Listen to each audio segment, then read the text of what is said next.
The Leader of the Opposition, Jeremy Corbyn. Thank you very much, Mr. Speaker, and thank you for arranging for this half hour of tributes or thereabouts to Tessa Jowell. I think we're grateful to you for that, and grateful to the Prime Minister for what she just said about Tessa Jowell. Right across the House, people are devastated when they heard the news of Tessa's death, and I, like the Prime Minister, share my condolences with her family and friends and pass it on to everyone who knew her very well. And the media coverage yesterday and this morning about her goes way beyond the death of a normal politician. It goes way beyond that, because it brings in the way in which she lived her life and the way in which she died. I knew her for a very long time. She was a warm and compassionate person, and prior to coming to this House in 1992 as member for Dulwich and West Norwood, she was a councillor in Camden in the 1970s when I first met her in my role as a union organiser and her role as a councillor. It's always a basic synergy between the two. And she also was Labour's candidate in the by-election in Ilford North in 1978, when many of us trudged many streets in support of her. And unfortunately she was not elected then, and later came into the House sometime after that.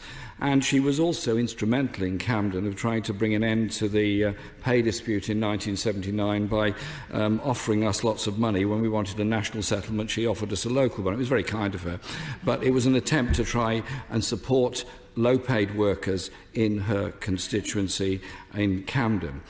And in government, she was, as much as anybody else, absolutely determined to bring about Sure Start, and that is one of the great achievements of that government, the idea that all children have a place, all children are supported, and all families are supported as well in the difficult times that they go through. It helped to lift 1 million children out of poverty, and I thank her for that. I also thank her from the moment she came into the House in 1992. She was very active as an NHS campaigner in London. I worked with her on that and very happy to do so.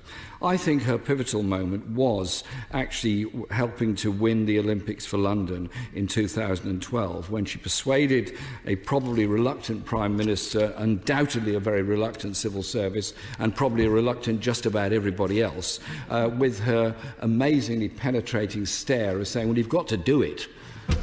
And of course, you've got to do it, and you would. And then she showed her skills at diplomacy by putting together effectively a team of Lord Coe, Ken Livingstone and herself to deliver the Olympics for London. And I've never forgotten her describing the chances of a British gold medal in Taekwondo to a meeting of Labour MPs. I don't think any of them knew what Taekwondo was, but they didn't want to admit to her they didn't know what it was, so we all said, well done, good, yes, it's bound to go well. And she indeed tried Taekwondo, and she was just as formidable at that as she was later in putting her case to the House of Lords. So well done, Tessa, on that.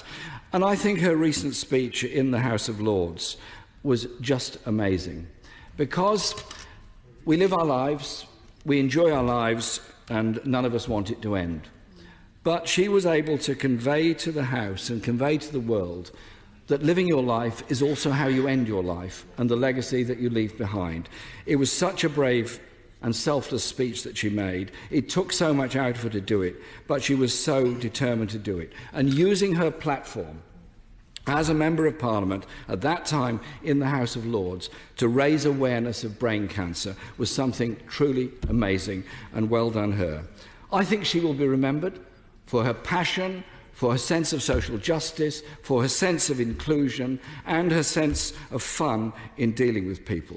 But above all, also the manner of her leaving this. Her children and family are obviously totally devastated, but I think they can be very proud of the legacy that she has left behind. And I think it's wonderful that we now have the Tessa Jowell Brain Cancer Research Fund, and I hope we will all support that fund so that others don't suffer in the awful way that she suffered. She taught us how to live, and I think she also taught us how to die. I thank the Leader of the Opposition for what he said and for the way in which he said it.